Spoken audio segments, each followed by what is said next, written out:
These are my dad's favorite and they will blow people's mind, even those people who don't like fish, because these fish cakes don't taste fishy at all. And this is how you make Tod Mun Pla.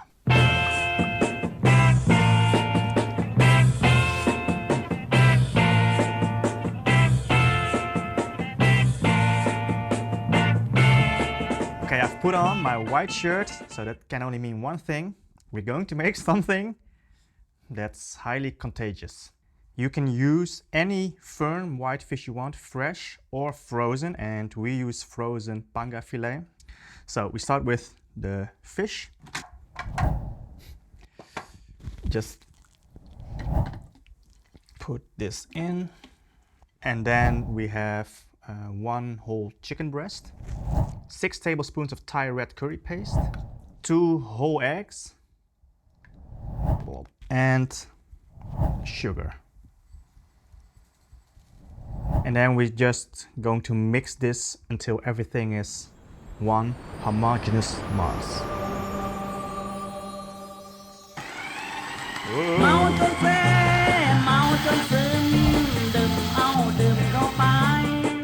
So halfway through, we're going to scrape from the sides and make sure everything is mixed. As you can see, it turned from whitefish to a redfish.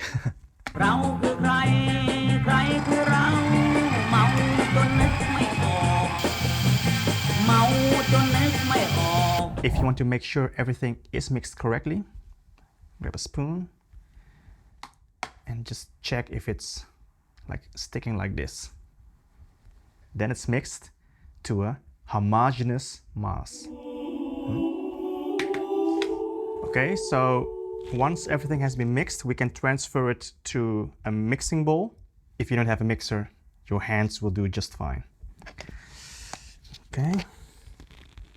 This is the tricky part, where the shirt needs to stay clean. Huh?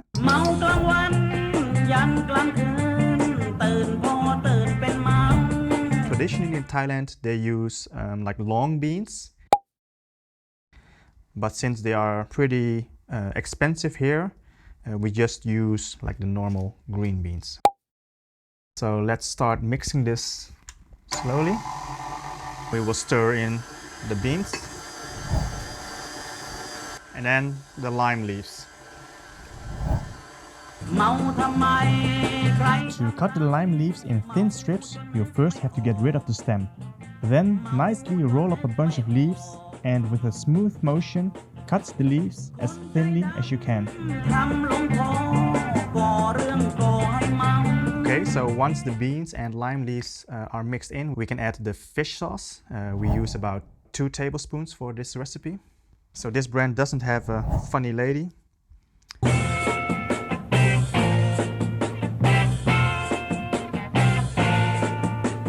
But I use this brand only because my mom says this one is nice, so that's a funny lady also, huh?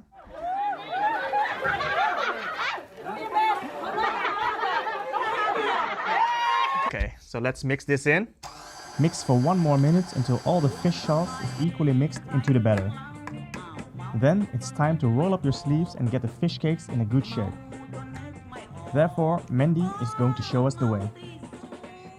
First, start with coating your hands with some oil. Get 1 heaped tablespoon of batter. Shape the batter into a ball. Squash the fish ball into a fish cake. And make sure to shape them as round as you can. Repeat this process until Bob's your uncle.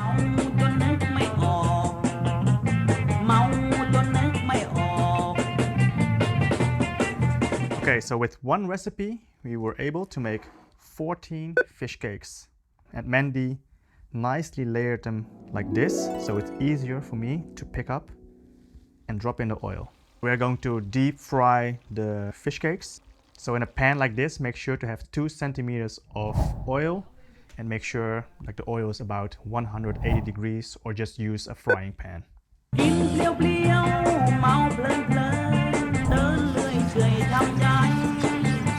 We're going to see if the oil is already hot. When we ladle this in, it will start sizzling and forming small bubbles, so then it's hot. And always make sure to layer the cakes away from you. So put it in a little bit and then layer away. And in a pan like this, I think we can do 3 at one time. Okay. At this point, they still are very delicate, so be a little bit careful, but make sure they are not sticking to each other and frying nicely. And we want to turn them regularly so they are browning on both sides equally. This one is nice and golden brown. It is a little bit puffed up because of the egg and egg white. Once they're cooling down, they will shrink a lot. Okay, laten we eentje proeven.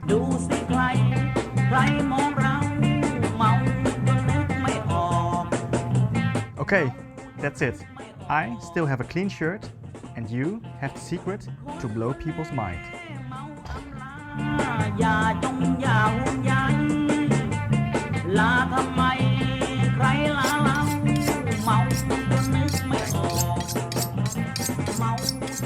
Don't try this at home. Don't try this at home.